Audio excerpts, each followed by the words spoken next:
Hello there. This is an astrological forecast for Leo for the month of October 2009. And this also applies if you have a Leo ascendant. Leos, boy, I know for many of you financially, this has been a really trying time. Many of you have had a lot of disruption in your finances, and many of you feel as though you've really having to hem yourself in to rein in a lot of your desires and the things that you'd really like to do and have.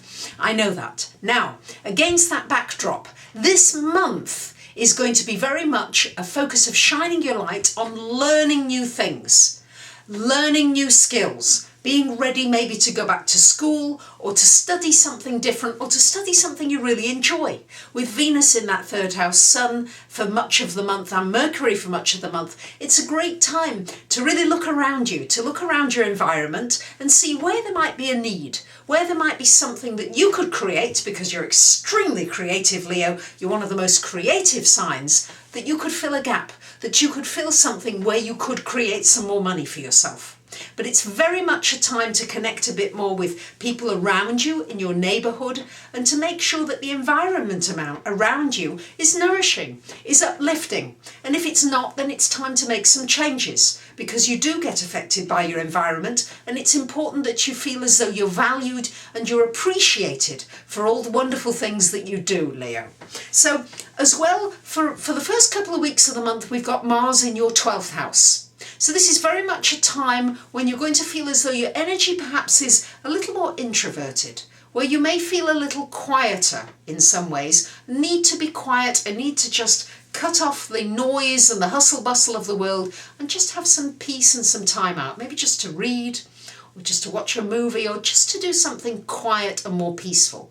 Because after about the 15th of the month, then Mars comes into your first house and you'll suddenly feel a boost of more energy, feeling as though you're more assertive, more confident, you can go for what you want, and also you'll have a lot more physical energy. With Mars in the first, yes, it's time. You might feel as though you're going to be a little bit argumentative as well because you're going to stick up for your rights. You're going to stick up for what you want and not have anybody walk over you. So important, very much for those of you who are not exercising enough, you'll find after the second week of the month, you'll have more energy to put into that and maybe really start to do something that's more disciplined for yourself. It's time really to put some energy into your physical body and how you feel about yourself. And of course, the better you feel about yourself, the more self-esteem you have, the more confident you are, and the more you'll be able to earn that extra money that many of you are really struggling to come by.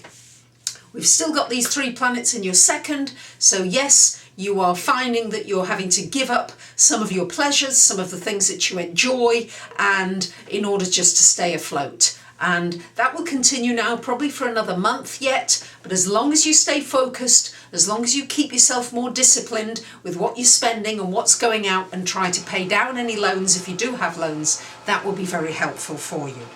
We've got the Sun and Mercury moving into your 4th house of home and family after about the 22nd of the month, and this will be a time when you shine the light and put some energy into your home, into your surroundings, into your security, into the people around you, and it will be a time to enjoy that, to really take time with the people that are important to you. And if you're on your own, to take time to enjoy really being on your own and to sit back and to just take some time out. You've got Pluto in the 6th house, so yes, many of you have experienced huge turbulence in the work area, and that probably is set to continue. But what's important for you, Leo, is that you look at the balance of power. Who is in the power situation, and are you involved in various manipulations with people, or is it clear? Are things more clear, and are the lines of power and control clear enough so that you don't feel as though you're being manipulated or taken advantage of? Jupiter, Neptune in the 7th still there, very much a time for new people to still be coming into your life. For those of you that are looking for a relationship, this still could be a good time for a new person to come into your life. So there you have it, Leo. It's going to be a mixture of introspective time for the first couple of weeks probably, and then a boost of energy. Certainly a good time to be learning something and to be doing something where you can forward and further your education and your skills. You'll still feel a little restricted financially, but that will start to lift as long as you stay very disciplined. Many of you do write to me, you want more personal information. These are great for generalised forecasts and they have their place, but for those of you that have more personal questions, I do offer astrology readings, I offer personal astrology readings, financial, relationship type readings. If you want to take a look at my website, you may find that there's something appropriate for you so that you can look into your life I could look at your situation on a more personal level. So there you have it. I wish you a great month and I thank you very much for listening. Bye for now.